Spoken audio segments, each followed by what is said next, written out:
இந்திய வரலாற்றில் ஒரு பிராந்திய இயக்கம் கட்சி தொடங்கிய உடனேயே பாராளுமன்ற இடைத்தேர்தலில் வெற்றி பெற்ற வரலாறை படைத்த தலைவன் புரட்சி தலைவர் எம்ஜிஆர். அதன் பிறகு கோவை சட்டமன்றத்தினுடைய இடைத்தேர்தல். இந்த இரண்டு இடைத்தேர்தலுக்கு பிறகு 1977 இயக்கம் ஆரம்பித்த 5 ஆண்டுகளிலே ஆட்சி அதிகாரத்தில் இருந்து 11 ஆண்டுகாலம் தமிழகத்தை ஆட்சி செய்தவன் புரட்சி தலைவர் எம்ஜிஆர் அவர்கள். ஆனால் இன்று அந்த வரலாறை உடைத்து ஒரு சரித்திர சாதனை படைத்தவர் புரட்சி தளபதி தமிழகத்தினுடைய முதலமைச்சர் விஜய் அவர்கள் என்பதை நாம் நன்கு அறிய வேண்டும். அம்மாவுடைய மறைவிற்கு பிறகு இந்த மேடையில் வீட்டிருக்கக்கூடிய முன்னாள் அமைச்சர்கள், சட்டமன்ற உறுப்பினர்கள், அனைத்து இந்திய அண்ணா திராவிட முன்னேற்ற கழகத்தை சார்ந்தவர்களுடைய துணையோடு 4 ஆண்டுகள் 2 மாதம் அம்மாவுடைய அரசு நடந்தது. இப்பொழுது பொதுச் செயலாளராக இருக்கக்கூடியவரை நாங்கள் எல்லாம் சேர்ந்துதான் பொதுச் செயலாளராக உருவாக்கினோம். ஆனால் அவருடைய தவறான முடிவுகளால் இன்று இந்த இயக்கம் தள்ளாடி கொண்டிருக்கிறது என்பதற்கு இதுதான் மிகப்பெரிய உதாரணம். கரூர் மாவட்டத்தில் இருக்கக்கூடிய அனைத்து இந்திய அண்ணா திராவிட முன்னேற்ற கழகத்தின் நிர்வாகிகள் அத்தனை பேரும் இங்கே வருகின்ற தங்களை இதில் இணைத்துக் கொண்டிருக்கிறார்கள் என்று சொன்னால் இன்று அரசியலுடைய நிலை என்ன என்பது தெரியும். ஒரு தலைவன் சரியான முடிவு எடுக்காமல் இருந்தால் அந்த இயக்கம் எப்படி போகும் என்பதற்கு உதாரணம் தான் இன்றைய நிலை என்பதை நீங்கள் தெரிந்து கொள்ள வேண்டும்.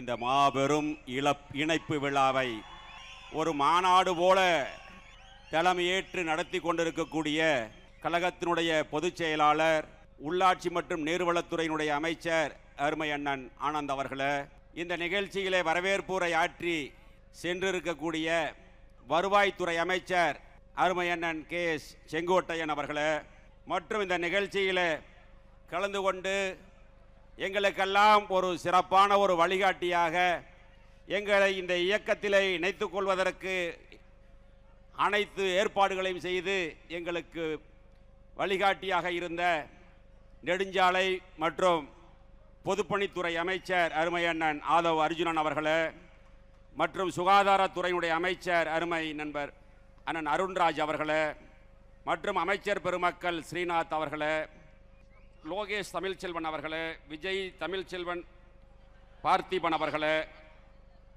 முகமது பர்வேஸ் அவர்களே, சி விஜயலட்சுமி அவர்களே, ரமேஷ் அவர்களே, திரு ராஜீவ் அவர்களே, மற்றும் இந்த நிகழ்ச்சியிலே கலந்து கொண்டு சிறப்பித்துக் கொண்டிருக்கக்கூடிய தமிழக வெற்றி கழகத்தினுடைய சட்டமன்ற உறுப்பினர்களே, அமைச்சர்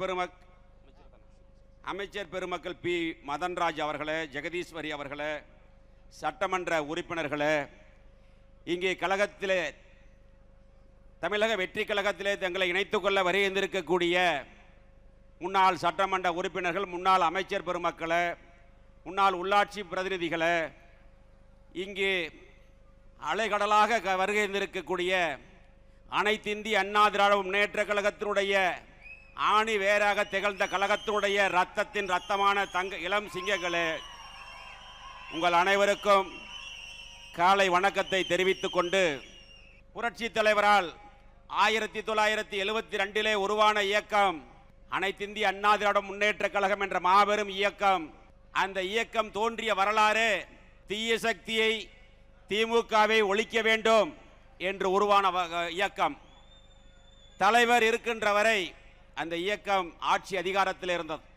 இந்திய வரலாற்றில் ஒரு பிராந்திய இயக்கம் கட்சி தொடங்கிய உடனேயே பாராளுமன்ற இடைத்தேர்தலில் வெற்றி பெற்ற வரலாறை படைத்த தலைவன் புரட்சி தலைவர் எம்ஜிஆர். அதன் பிறகு கோவை சட்டமன்றத்தினுடைய இடைத்தேர்தல்.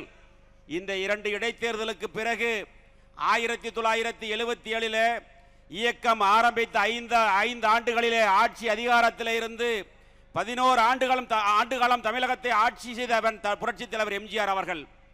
ஆனால் இன்று அந்த வரலாறை உடைத்து ஒரு சரித்திர சாதனை படைத்தவர் புரட்சி தளபதி நம்முடைய தமிழகத்தினுடைய முதலமைச்சர் விஜய் அவர்கள் என்பதை நாம் நன்கு அறிய வேண்டும்.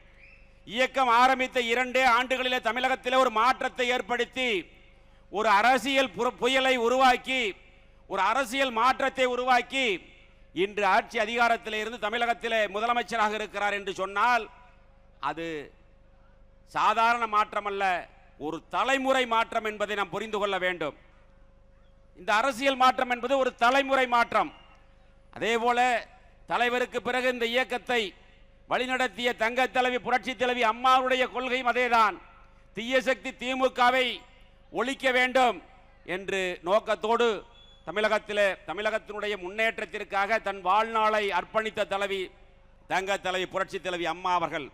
அம்மாவுடைய மறைவிற்கு பிறகு இந்த மேடையில் வீட்டிருக்கக்கூடிய முன்னாள் அமைச்சர்கள், சட்டமன்ற உறுப்பினர்கள், அனைத்து இந்திய அண்ணா திராவிட முன்னேற்ற கழகத்தை சார்ந்தவர்களுடைய துணையோடு 4 ஆண்டுகள் 2 மாதம் அம்மாவுடைய அரசு நடந்தது.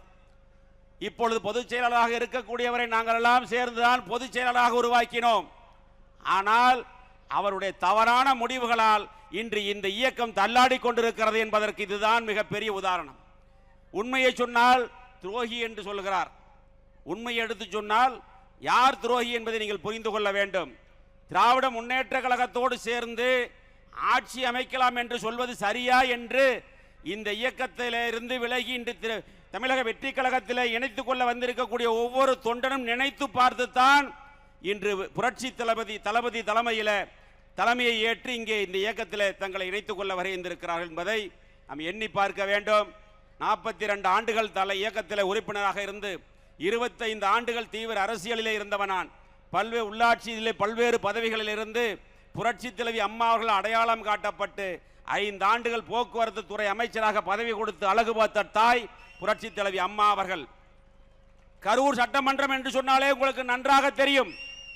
அது தமிழக வெற்றி கழகத்தினுடைய வரலாற்றில் ஒரு கரும்புள்ளியாக இருந்தது கரூர் சம்பவம் என்பதை நீங்கள் தெரிந்து கொள்ள வேண்டும். 41 அப்பாவி உயிர்கள் இறந்தது தளபதி அவர்கள் கரூர் வருகையின் போது. அது மட்டுமல்ல, கரூர் சட்டமன்றம் என்பது தமிழகத்தில் இருக்கக்கூடிய 234 தொகுதிகளிலும் இருக்கக்கூடிய அரசியல் விமர்சகர்களும் அரசியல் பார்வையாளர்களும் உற்று நோக்கக்கூடிய ஒரு தொகுதியாக இருந்தது. ஏனென்று சொன்னால் அந்த தொகுதியில் அதிகாரத்தினுடைய உச்சத்தில் பல்வேறு பொய் வழக்குகளையும் பணத்திமிரில் தன்னுடைய அதிகாரத்திலும் பணத்தை வைத்து ஜெயித்து விடலாம், ஆட்சி அதிகாரத்துக்கு வந்து விடலாம் என்று சொன்னவர்களுக்கு மத்தியில் மிகப்பெரிய போராட்டத்திற்கு இடையில் நாம் வெற்றி பெற்றோம். இருந்தாலும் வெற்றி பெற்ற பிறகும் சட்டமன்ற உறுப்பினர் பதவியை துறந்து இன்று புரட்சி தளபதியினுடைய தலைமையில் இந்த இயக்கத்தில் கரூர் மாவட்டத்தில் இருக்கக்கூடிய அனைத்து இந்திய அண்ணா திராவிட முன்னேற்ற கழகத்தின் நிர்வாகிகள் அத்தனை பேரும் இங்கே வருகின்ற தங்களை இதில் இணைத்துக் கொண்டிருக்கிறார்கள் என்று சொன்னால் இன்று அரசியலுடைய நிலை என்ன என்பது தெரியும். ஒரு தலைவன் சரியான முடிவு எடுக்காமல் இருந்தால் அந்த இயக்கம் எப்படி போகும் என்பதற்கு உதாரணம் தான் இன்றைய நிலை என்பதை நீங்கள் தெரிந்து கொள்ள வேண்டும். அப்பேற்பட்ட மிகப்பெரிய இயக்கம் 1.5 கோடி தொண்டர்கள் இருக்கிறார்கள். அடிமட்ட தொண்டனுடைய உணர்வை புரிந்து கொள்ள வேண்டும். நான் பல மேடைகளில் பேசும் பொழுது சொல்வேன், கீழே இருக்கக்கூடிய தொண்டன் கொடி பிடித்தால் தான் அந்த இயக்கத்தினுடைய தலைவன் கோட்டையிலே கொடியேற்ற முடியும் என்பதை புரிந்து கொள்ள வேண்டும். அப்பேற்பட்ட மாபெரும் இயக்கம், அந்த இயக்கம் திராவிட முன்னேற்ற கழகத்தோடு சேர்ந்து ஆட்சி அமைக்கலாம் என்று சொல்கிறார்கள். அதை பற்றி எல்லாம் கவலைப்படாதவர்கள் உண்மையை எடுத்து சொன்னால் துரோகி என்று சொல்கிறார்கள். எனவே இன்று தமிழகத்தில் ஒரு மிகப்பெரிய அரசியல் புரட்சி ஏற்பட்டிருக்கிறது. தமிழகத்தில் அல்ல, இந்தியாவே திரும்பி பார்க்கின்ற வகையில் நம்முடைய புரட்சி தளபதி நம்முடைய முதலமைச்சர் அவர்கள் ஒரு அரசியல் மாற்றத்தை ஏற்படுத்தி இருக்கிறார். இப்பொழுது மட்டுமல்ல, தலைவர் இருக்கின்ற வரை 11 ஆண்டுகள் 3 முறை தமிழகத்தினுடைய முதலமைச்சராக இருந்தார். அதே போல இனிமேல் தமிழகத்தில் வெற்றி கழகத்தினுடைய ஆட்சி, புரட்சி தளபதி விஜய் அவர்களுடைய ஆட்சி தான் தமிழகத்திலே தொடரும் என்று சொல்லி இந்த இணைப்பு விழாவில் கலந்து கொண்டிருக்கக்கூடிய அனைவருக்கும் நானும் 2 பேரும் விஜயபாஸ்கர், புதுக்கோட்டையும் விஜயபாஸ்கர், கரூரும் விஜயபாஸ்கர் என்று சொல்லி நாங்கள் இருவரும் மற்ற மாவட்டத்தை சார்ந்தவர்கள் இருக்கிறார்கள். அது மட்டுமல்ல, நம்முடைய முதலமைச்சர் புரட்சி தளபதி அவர்கள் சமீபத்தில் ஓரிரு வாரங்களிலே கரூர் வர இருக்கின்றார்.